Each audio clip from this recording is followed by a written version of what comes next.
mestari Pauli tässä valmistaa erään reseptin mukaan nuuskaa. Kerropas mitä tähän nuuskaan tulee. Siis laitetaan tämmöiseen lasiin kahvisuodatin pussi. Suodatinpussi pohjalle, nuuskaa, semmonen 3 senttiä. Tässä on noin vajaa purkillinen. Sitten täytämme lasin nuuskan ylärajaan asti hyvälaatuisella Speyburn viskillä, joka on vanhentunut 10 vuotta. Annamme liota noin varttitunnin, jolloin nuuska imee sisäänsä viskin hienot aromit. Tämän jälkeen voimme suodattaa seoksen, jolloin jäljelle jää hyvälaatuista viskinuuskaa. Joo, ja nuuskahan voi olla sitten ihan omaa maan mukaan, että tässä on käytetty röydalaakettia ja sitten missä se toinen purkki on? Se varmaan meni jo roskiin. Se meni roskiin, mutta otetaan se sieltä. Siinä on Göteborgs Prima Finttiä.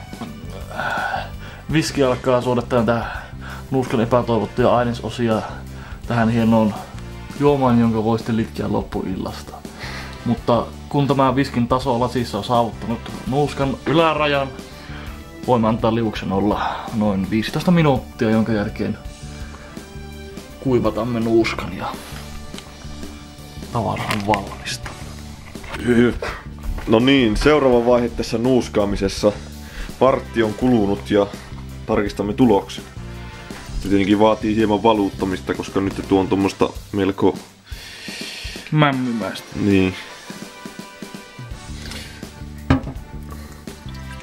Terveellisen väriseksi on mennyt tuo viski ainakin, jos ei muuta.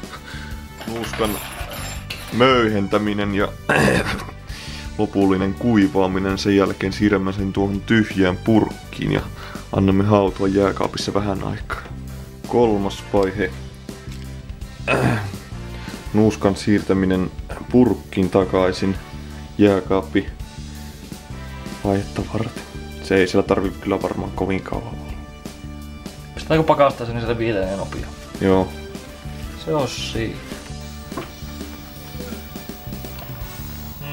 Mitä arvioit Pauli hajusta ja... Haju on ainakin aivan niinku siinä viskissä.